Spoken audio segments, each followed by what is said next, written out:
हर दिन ऐसे कामों के लिए दिव्या को माँ की डांट सुननी पड़ती है। आज भी कुछ अलग नहीं हुआ। ठहर जा, वहीं खड़ी रह। बता, कहाँ गई थी तू पूरे दिन? माँ, मैं थोड़ी देर गांव में घूमने गई थी। तुम जानती हो, मैं घर पर ज्यादा नहीं रहती। यही तो पूछ रही हूँ कि तू घर में क्यों नहीं रहती? क्या तुझे घर का कोई काम नहीं? घर का काम करने के लिए तो आप हो ही। मैं तो गांव वालों के काम में मदद करती हूँ। गांव वालों के काम करके तुझे क्या मिलता है? माँ, मुझे उनका प्यार और आशीर्वाद मिलता है। लोगों की मदद करने से बहुत सुकून मिलता है। बस कर, छोटी सी उम्र में इतनी बड़ी बड़ी बातें। अभी 15 साल की है और बात करती है जैसे 80 की बुढ़िया हो। रहने दो माँ, आज मत डांटो ना। तेरे बाप बेटी को लेकर मैं बहुत परेशान हूँ। एक है बहुत बेवकूफ, दूसरा बहुत चालाक। जरूर पापा ने फिर कोई बेवकूफी की है। उसी का गुस्सा मुझ पर निकाल रही हो।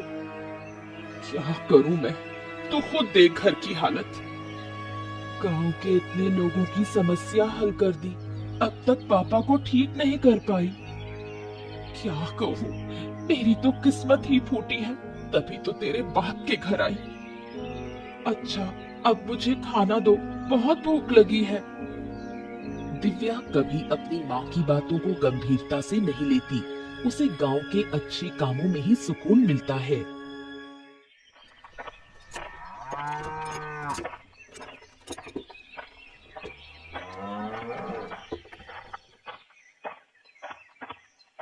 सुबह चंद्रकांत बाबू ने बुढ़िया को बुलाया, लेकिन वो नहीं आ पाई। इस बात को लेकर वो चिंतित थे।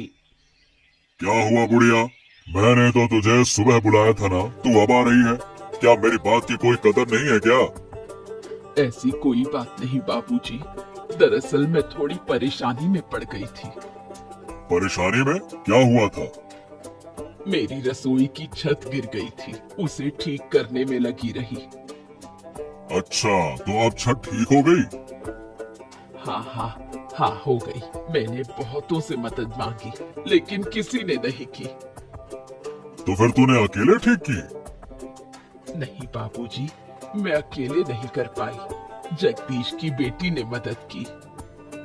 वही छोटी सी लड़की जो दिन भर गांव में घूमती रहती है? हाँ बाबूजी, वो छोटी जरूर है, लेकिन बहुत समझदार है। गांव के लोगों की बहुत मदद करती है। ऐसा है क्या? बिल्कुल, उसके जैसा कोई और बच्चा इस गांव में नहीं। अच्छा लगा सुनकर। कभी उसकी समझदारी की भी परीक्षा लूंगा मैं।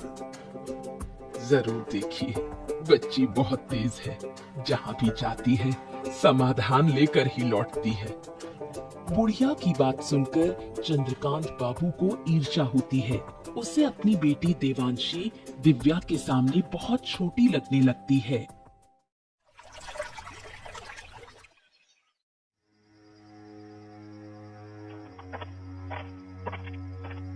सुनो बेटी, तो जगदीश की उस छोटी लड़की को जानती है? किसकी बात कर रहे हो? उस दिव्या की? हाँ हाँ हाँ हाँ, उसी लड़की की बात कर रहा हूँ। जानती है ना तू? हाँ, नाम और चेहरे से जानती हूँ, लेकिन कभी आमने सामने बात नहीं हुई।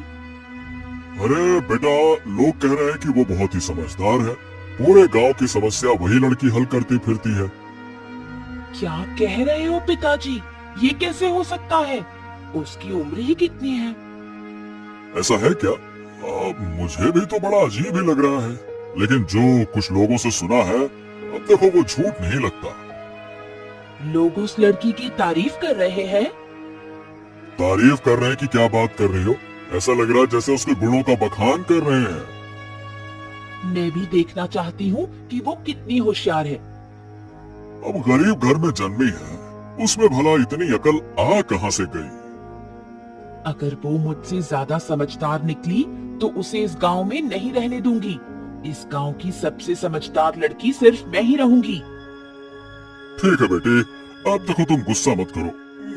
मैं देखता हूँ क्या किया जा सकता है। चंद्रकांत बाबू सोच में पड़ जाते हैं, कैसे दिव्या को इस गांव से बाहर निकाला जाए। 2 दिन बाद की बात है। देवांशी गांव में घूमते हुए तालाब के किनारे दिव्या को खड़ा देखती है। उसके मन में एक शैतानी योजना आती है। अरे तुम दिव्या हो ना, जगदीश काका की बेटी? हाँ, मेरे पापा का नाम जगदीश है। तुम कौन हो? ओहो, तुम मुझे पहचानती नहीं? मैं चंद्रकांत बाबू की बेटी हूँ। ओह, तुम चंद्रकांत बाबू की बेटी हो। तुम्हारे बारे में बहुत सुना है, लेकिन कभी देखा नहीं। देखोगे कैसे? मैं तो ज्यादा बाहर निकलती ही नहीं। तुम्हारे बारे में भी बहुत सुना है। तुमसे मिलकर बहुत अच्छा लगा। सुना है तुम बहुत समझदार हो। चलो बैठकर थोड़ी बात करते हैं। देवांशी दिव्या को तालाब के किनारे बैठने के लिए कहती है, फिर उसे धक्का देकर पानी में गिरा देती है और खुद नकली कोशिश करती है उसे बचाने की। उसके चेहरे पर शैतानी मुस्कान होती है। कोई है? मुझे बचाओ, मैं डूब रही हूँ। अरे तुम गिर गई, कैसे? मुझे तो तैरना नहीं आता। दिव्या हाथ पांव मारती है और एक पेड़ की डाली पकड़कर खुद को बाहर निकालती है। तुम ठीक तो हो ना? हाँ, मैं ठीक हूँ। अब मैं घर जा रही हूँ।